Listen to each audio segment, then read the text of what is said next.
portal just didn't seem to evaluate very well. And their calling card, the reason we overlooked the struggles at high school recruiting was because we said like, oh, well, they always evaluate so well in the portal. They always do such a good job in the portal that they can overcome it. They can make up for it. And this year they were absolutely brutal in the portal. When you think about it, how many hits have there been? Like, I want to bring up some numbers and some stats, but when you just look at it from that perspective, how many hits would you say, like who has been a hit in the portal so far this year? When you're 1-5, I don't know if you can point to any hits. Certainly not DJ. And, to your point, we kind of gave Mike and the staff the benefit of the doubt because nobody wanted Trey Benson when he hit the portal. Nobody wanted Johnny Wilson. Keir Thomas was kind of, recruited a little bit. Same with Jerry and Jones. Jermaine was obviously someone that everybody wanted, but they had so many hits, and I guess we got spoiled and blinded to the fact that hit streak, it's impossible to maintain that.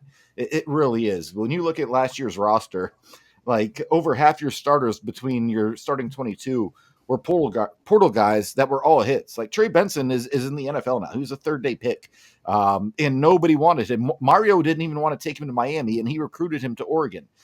Johnny Wilson was another one. The frame was there, but could he really be a good receiver? Turns out, yeah, he's a damn good receiver. At least in college he was.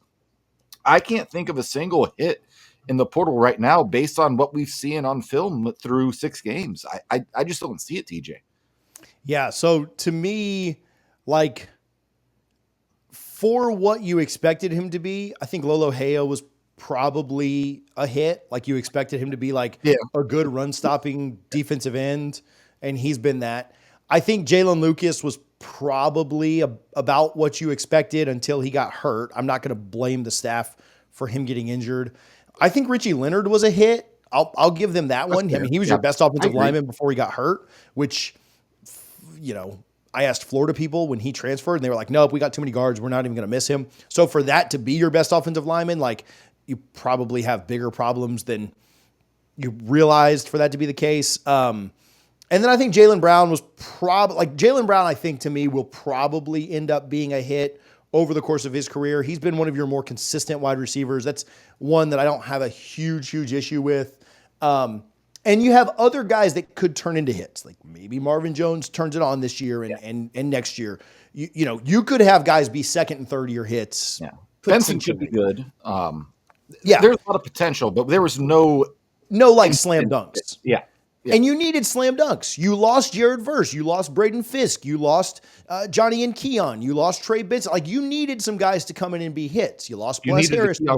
Yeah, exactly. And so, okay, look at this. I tweeted this the other day, and I'm going to throw this up, Harlan, if you can get it off the screen when we get done with this. But, Richie, I don't know if you can see that graphic or not that I threw up on the screen.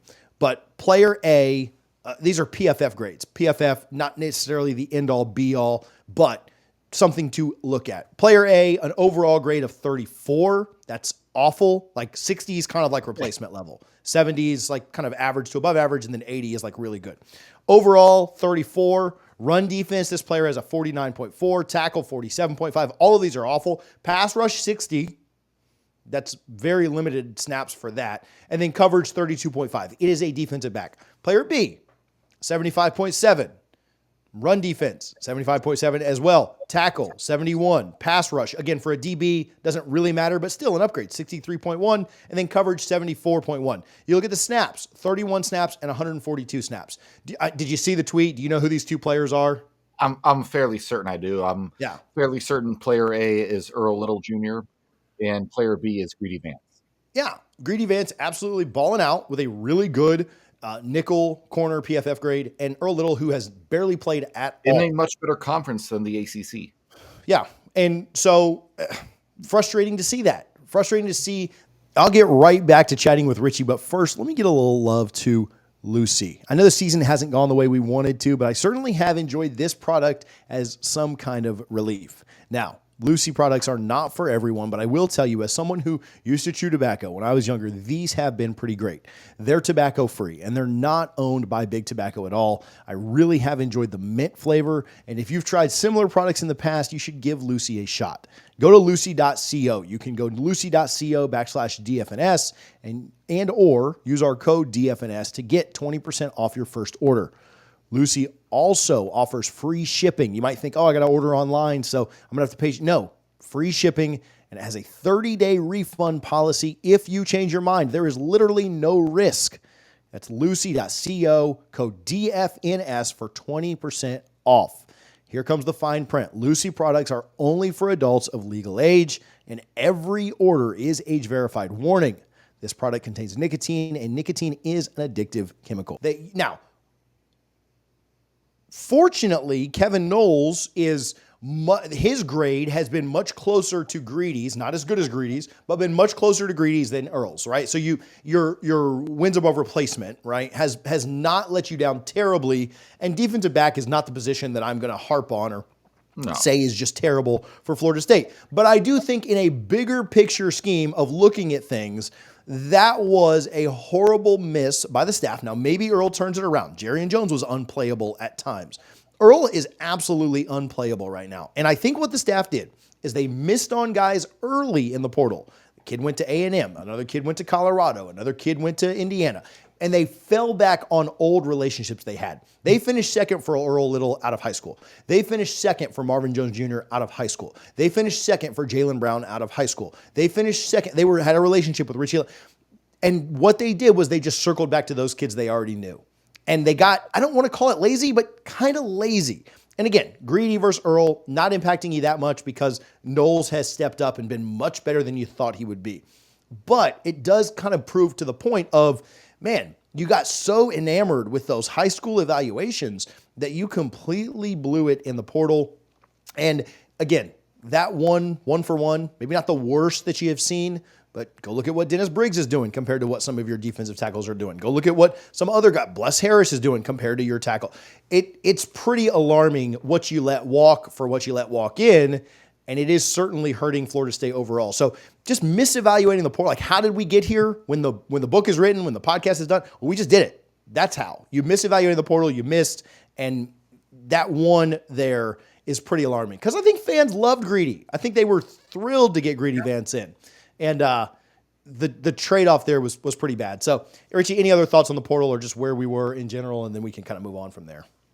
No, I agree. I don't know why you let him in, and I don't know the factors around Greedy's situation. You know, we've had him on this show. Like, he was a extremely nice guy, really good kid, and I'm very happy to see him, thriving out at USD right now.